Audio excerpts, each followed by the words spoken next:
Hello and welcome back, Sleepy What's It here, and I have another Miniatures Monday video for you. In today's video, we're going to be taking a look at starting a multi-part series on painting my Greebo Games P-Orcs. If you're not familiar with what this is, these are a set of pig-based alternative models for your Blood Bowl orcs. So they have a cute aesthetic, they're fun, they're made out of metal. I've previously done a video doing my first impressions kind of product review thing on them. I'll link that down below so you can go see that to get my overall opinion of the team, but I think they're amusing, so I'm looking at actually painting them up. So this first video, we're going to be doing the basic setup and prep before we actually get painting, so that's like magnetizing the balls, doing the basing, assembling, any type of cleanup work.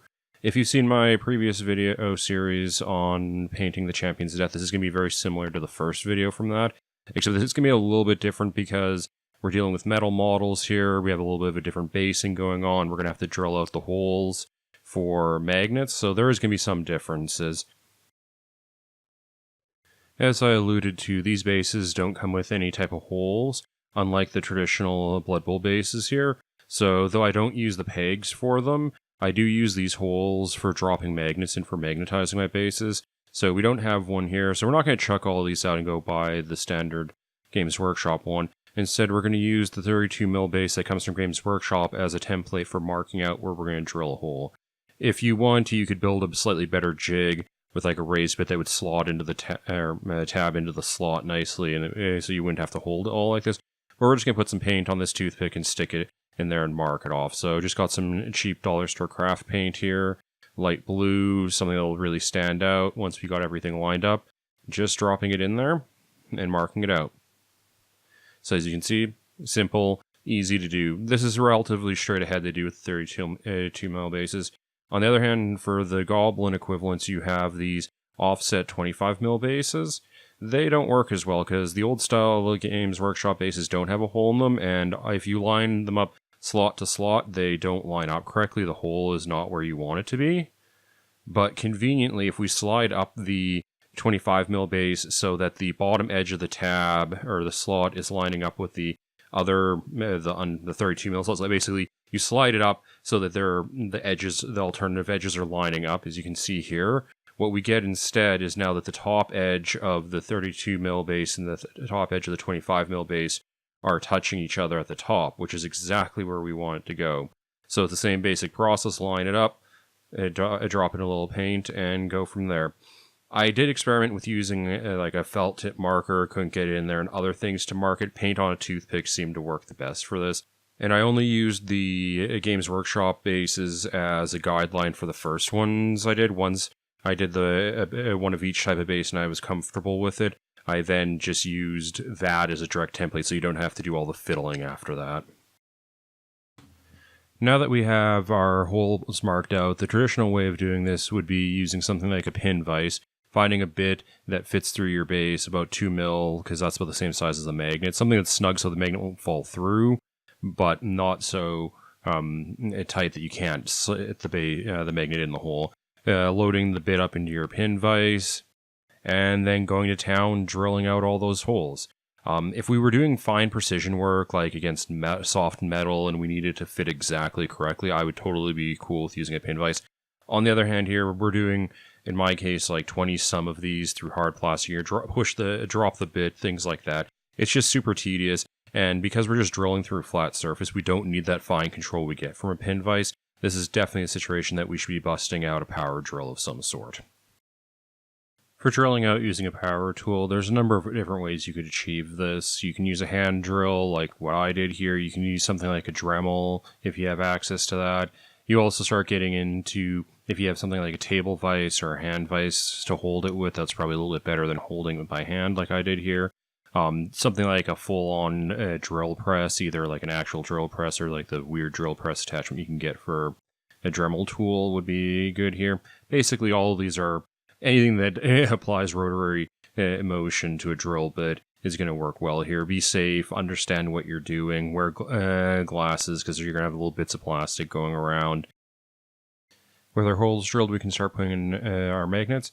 Here I'm using a ball from another set. If you don't have another set with magnets, magnetize your balls first. First thing we're doing here is checking the polarity of the magnet so that it's facing the right direction. We drop it into the hole, slide it off, use our thumb to hold it in place, and if we've drilled out our holes correctly, it should fit in snugly, but flush into the hole like that.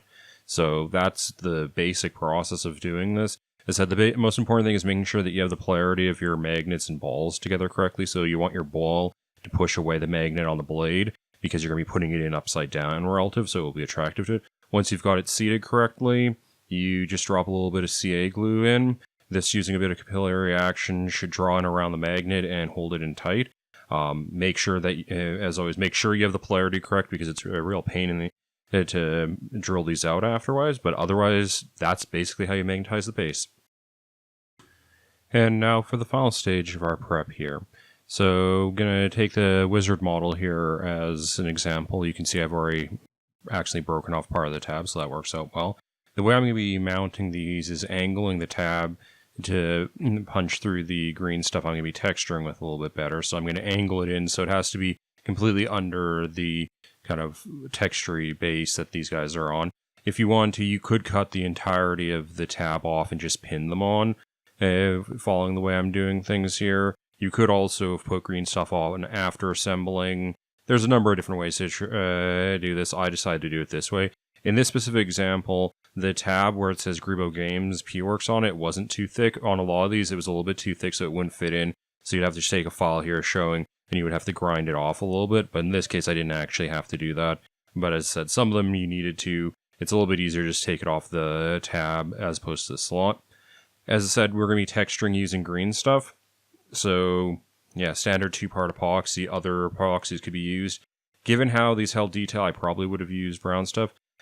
Tip from a viewer, using chapstick, which is basically a relative of Vaseline on the blade, to keep it from sticking to the blade a lot. You can also use this on your fingers to keep it from sticking to your fingers. I didn't like that as much because it puts a lot of greasy feel to the material itself. I still prefer using water on my fingers to keep it from sticking to my fingers, but especially for the initial cut here, basically greasing up your knife a little bit so the epoxy doesn't stick to it worked out really nicely. As I said, you can use milliput, you can use other epoxies for this. I happen to have a lot of green stuff, and I'm relatively familiar with how it works. That's why I end up using it a lot. So, given it's a 2-part epoxy, a little bit of a montage of me folding it together so that we get the nice dark green. Now that we have it to the right consistency, we're going to break off a little bit of it, and we're going to roll it up. And what we're going to be doing is filling in the slot with this, because we're actually going to be using the green stuff here also as our adhesive to hold in the model to the, like, basically where the slot tab goes into the slot. So instead of using glue or something like that, so roll it up into snake, push it in by hand, try and get it, force it in as much as possible, then use your favorite sculpting tool to push it more into it. I have it sitting here on a little bit of parchment paper, which is basically a silicone coated paper for baking. This keeps the green stuff from sticking to your cutting mat and other things, so it's actually very convenient for a work surface. Yeah, so that's just why we have that going on. Once we push it all through, what we're going to do is just run it down, score it down the back. This will push it through and push it flush on the other side, so we don't have a ton of green stuff sitting in here, but we get a basic thing going on here. As I said, this doesn't have to be super clean because we're going to be putting green stuff over it. We just want to make sure it's completely filled and that there's no like gaps or anything, because as I said, we're going to be using this as an adhesive layer. So as I mentioned before, using a bit of green or water to clean off tools and such will keep it from sticking to your tools and fingers. It also will melt the green stuff a little bit when you need to smooth it out, which we'll be doing a bit later. So you could flatten this out and make a disc beforehand, which I did do with the first few, but I thought that was a waste of time because you have to do a lot of hand adjusting anyway. So take what you have left, fold it, flatten it out so you get something vaguely disc-like, put it on the base itself, and then as I mentioned before, get water on your fingers, and what we're going to do here is use our fingers just to smooth it out, so, or push it out, like, so we're pushing it out. This can go on much thinner than you may initially think if you haven't worked with green stuff a lot. You don't need to put a ton of green stuff on for these types of textured bases, because what's going to happen when you put your textured mat into it, that is going to push away green stuff. So basically, what's being pushed into the valleys will become the hills. As I said, water here allows us to form it really well. You can also rub your finger on it, take any fingerprints out of it using this. So what you want to do is get it somewhat consistently shaped, covering the entirety of the base, clean off anything that any overages go onto the side of the base. As you can see here, as I'm running around the base right now a little bit to clean that up a little bit. You can't get this perfect realistically. It's not a huge issue because it's just once this all hardens and cures, you can use sandpaper or a hobby knife to trim the excess off the edge. I probably should have done better with that. So I'm using Happy Seppuku a texture mat here, put a bit of water on it, pushing the base into it. This mat is a kind of grassland savanna texture, so we're going with the more football pitch style of base here, as opposed to doing something that's more like a pigsty or a muddy base, because they're pigs. So those are kind of your two big options. Either go for a football theme or a pig theme. I decided to go with football. You could also completely ignore everything I'm doing here in base using texture paste and hobby grass or other things. This is something I just wanted to experiment with. You can see how the texture comes in. It's kind of a rough, kind of like short grass texture. Now that we have this all set up, we want to align where this is going to sit, and we're just going to push it in. So this was kind of an experiment in how to do this, because traditionally, if I was doing bases like this, I would have cut the tab completely off and pinned it in. That for like 30 some models seemed like a lot of work. So now I'm just using my fingernail, though you could use a tool here to trim the excess off, making sure it's seated deep into the green stuff at this point. That's centered if it needs to be shoved around a little bit. As you can see, it's popped up a little bit there. We're going to have to be doing some touch-up anyway, so it's not a huge issue.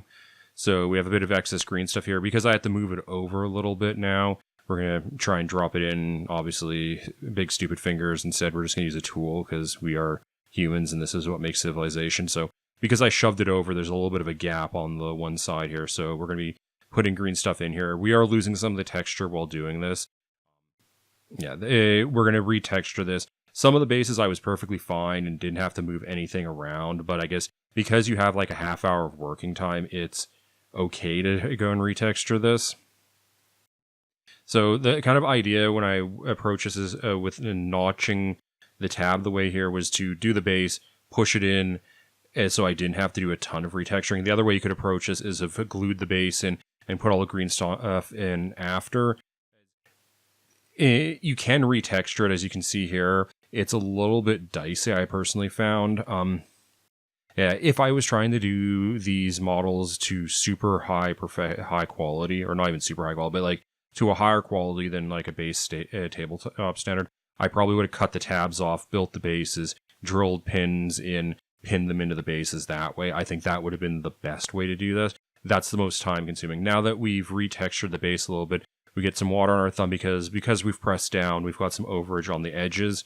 So we're just going to be running our thumb around the edges, smoothing out all the excess around the edges a little bit, and kind of building up the edge of the rim again.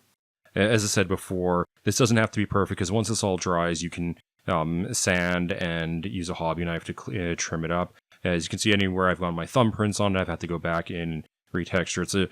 As I said, this was a bit of a back and forth process. I'm not necessarily 100% happy with how this came out. They're sufficient. They're pretty good.